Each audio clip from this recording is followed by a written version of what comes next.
Tidak semua yang bisa kita lakukan kecuali ada porsinya masing-masing. Salah satunya adalah dengan menuntut ilmu dan juga menjadi seorang muslim yang baik. Muslim yang baik itu sederhananya adalah beriman kepada Allah, bertakwa kepada Allah, dan beramal saleh, beriman secara individual dan beramal secara sosial. Beriman, berilmu, dan beramal. Iman yang dilandasi dengan ilmu, ilmunya menambah keimanannya, keimanannya menambah amalannya. Karena kadang nauzubillahi min dzalik, wa nafsi wa iyyakum bittaqwallah. Seorang muslim itu beriman, tapi berimannya tanpa ilmu, sehingga keimanannya hanya berdasarkan prasangka-prasangkanya saja, berdasarkan kenyamanan hatinya. Tapi kalau berdasarkan ilmu, ada aturan-aturannya, ada batasan-batasannya, yang mana ilmu itu akan menambah, menaikkan kadar keimanannya. Dan lebih jauh lagi, bagaimana dengan ilmu dan keimanannya itu menambahkan derajat amalnya. Jadi amalannya itu berdasarkan dengan ilmunya. Ilmunya adalah iman dan keyakinan yang benar. Rasulullah SAW bersabda, man kana, barang siapa yang bangun pada pagi hari, asbah minkum aminan, dia mendapatkan dirinya hari itu tuh merasa dalam keadaan aman di dalam rumahnya, fi sirbihi mu'afan fi jasadihi, bangun pada pagi hari badannya sehat, badannya kuat, badannya segar, punya tempat berteduh dan tempatnya nyaman. Innahu qutu yaumihi faka'annama hizat lahu dunya. Jadi untuk menjadi seseorang yang merasa bahagia, itu dalam Islam disampaikan oleh Rasulullah sederhana saja. Siapa yang bangun pada pagi hari dalam keadaan nyaman, dia punya tempat berteduh, keluarganya, masyarakatnya diberi kesehatan badan dan diberi makanan pokok pada hari itu di rumahnya, maka seakan-akan dunia terkumpul pada dirinya. Ini perlu kita kristalisasi lagi nih rasa syukur kita ini. Karena setelah kita melihat banyak fenomena sosial di luar sana, kita akhirnya mengelus dada, ya Allah, terima kasih banyak atas nikmat yang Engkau berikan. Terima kasih banyak atas segala fasilitas yang Engkau berikan kepada kami. Terima kasih banyak atas anak-anak kami, rumah kami, keluarga kami, masyarakat kami, rezeki yang Engkau berikan kepada kami, sehingga akhirnya kita bisa beribadah semalam suntuk di bulan Ramadan, bermuamalah Allah dan manas secara sosial dan individual dengan maksimal.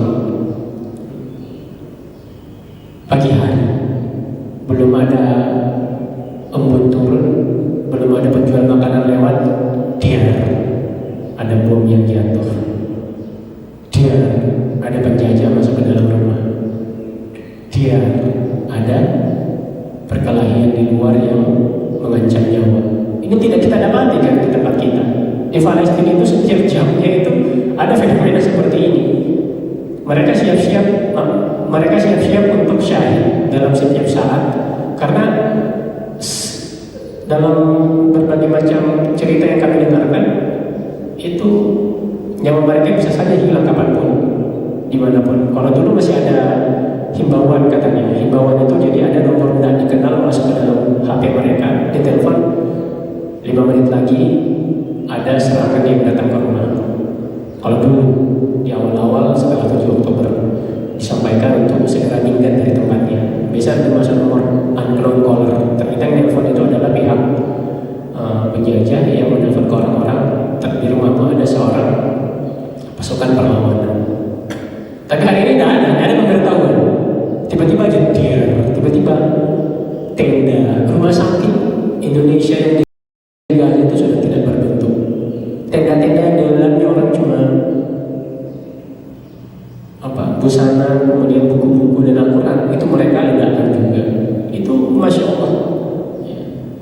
Jadi hikmah dari pelajaran dari Gaza ini kita pelajari bersama untuk menguatkan rasa syukur.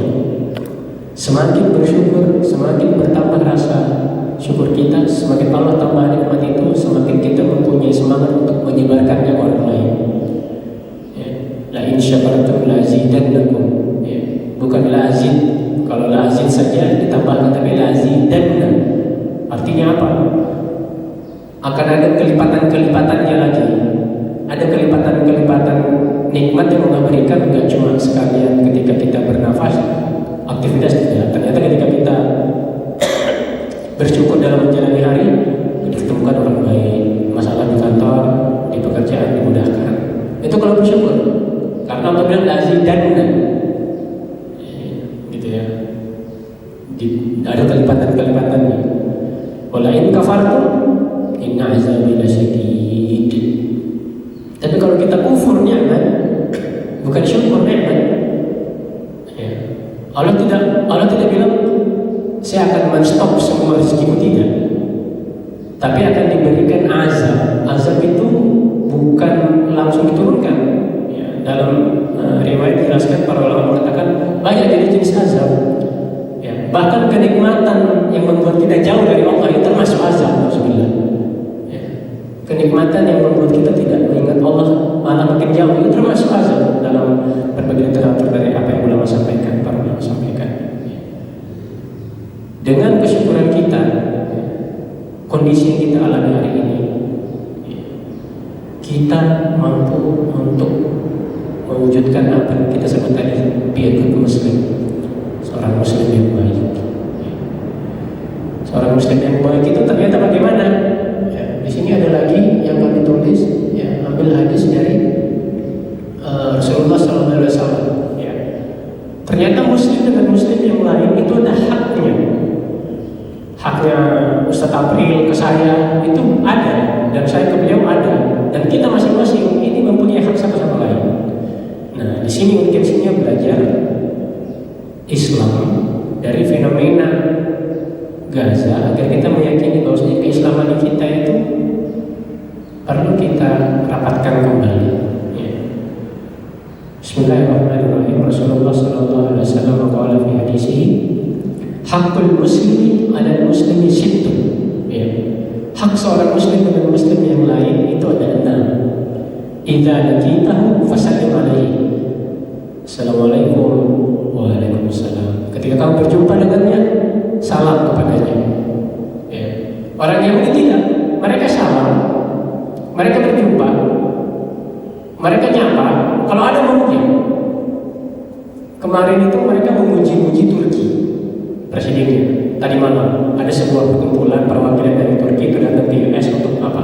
Mereka dipuji-puji. Tapi kalau kita lihat lebih ke belakang secara geopolitik, mereka termasuk yang menentang Turki masuk berintervensi banyak di NATO, sebuah organisasi militer Atlantik Utara. Mereka tidak mau Turki lebih banyak terlibat di NATO. Itu kan Yahudi itu seperti itu. Dia punya kebaikan depan muka kita, tapi ada maunya. Ya. Kenapa ini kemarin disalami, kemudian dipuji-puji, wah utusan dari sana datang ke sini untuk urusan politik dan lain sebagainya. Itu wallah alam. Tapi kita lihat orang ini tuh ada maunya. Seorang muslim tidak. Dalam keadaan apapun kita salam. Yang kedua, wa idza da'aka fajib. Ketika memanggil, jawablah panggilannya. Kecuali panggilan ketika waktu sholat kita silence dulu. Jadi semua panggilan kita matikan. Atau kecuali waktu istirahat dari siang setengah jam atau menjelang malam. Tapi ketika ada panggilan telepon, panggilan sesama sahabat, sesama keluarga, apalagi keluarga yang betul-betul keluarga kerabat kita, itu kita jawab. Ya. Dengan ini kan melanjutkan dari apa yang kita sebut dari rukun iman dan rukun Islam. Rukun iman itu kaitannya dengan keimanan, rukun Islam kaitannya dengan kegiatan sosial. Wa idza stansyaqaka fansahu. Ya. Ketika ketika dia meminta nasihat, ya nasihatilah ia. Ya, bahasa kerennya itu minta feedback. Ya. Kira-kira boleh gak minta feedback dari antum tentang aneh kemarin, kayaknya ada salah. Ya. Meminta koreksian, karena tidak ada yang lebih tahu daripada diri kita selain diri kita sendiri dan kerabat kita yang mengenal diri kita. Ya. Rahasia-rahasia kita itu yang tahu biasanya adalah sahabat karib kita, ya, sahabat terdekat kita, bahkan keluarga kita. Dan tidak jarang banyak kejatuhan itu muncul ketika kerabat ini mengeluarkan, menyebarkan aib kita. Ya, makanya penting banget sahabat yang baik menjaga aib atau menjaga rahasia saudaranya. Ya, man satara musliman satara Allah fid dunya wal akhirah, man yassara al musliman yassara Allah fid dunya wal akhirah. Siapa yang menutupi aibnya saudaranya, Allah akan tutupi aibnya di akhirat. Siapa yang membantu saudaranya, Allah akan bantu di akhirat.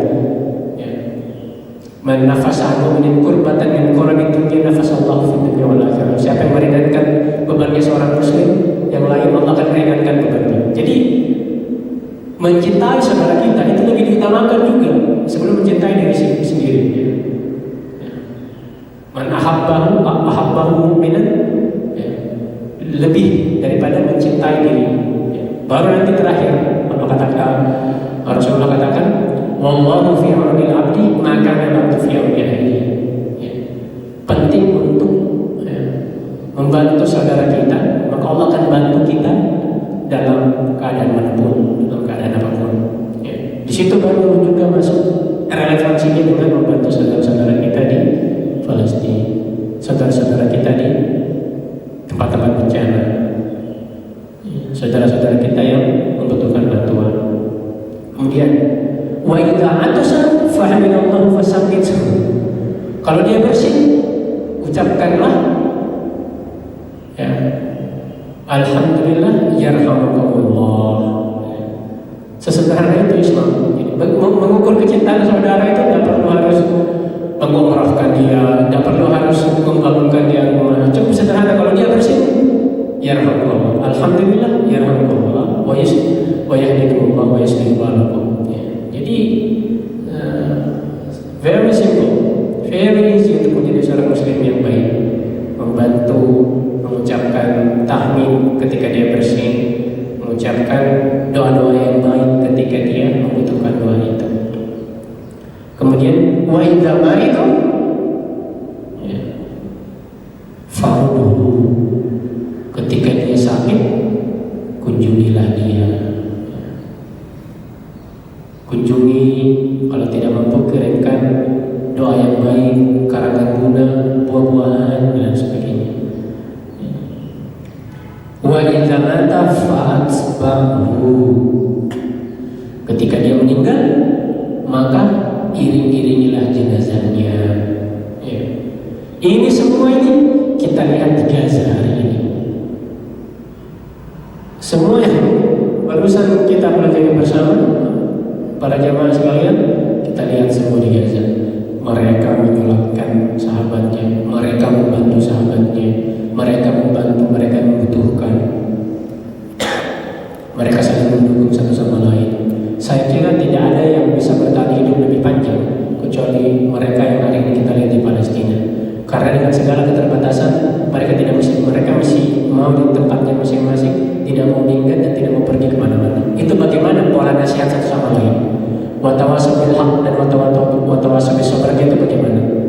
Ya Allah, yuk bertahan. Ya Allah, kamu yuk kuat, yuk kita hari ini masih banyak kok orang Indonesia, orang Malaysia, orang Asia di sana yang masih mendukung kita, gitu ya.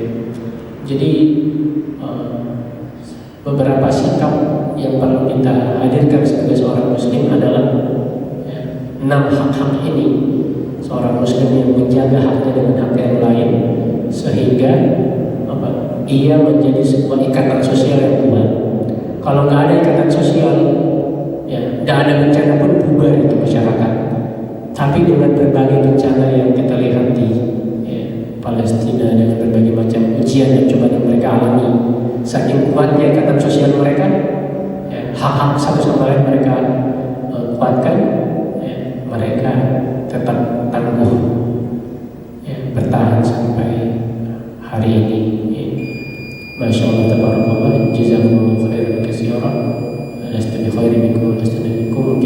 ini bisa saya sampaikan.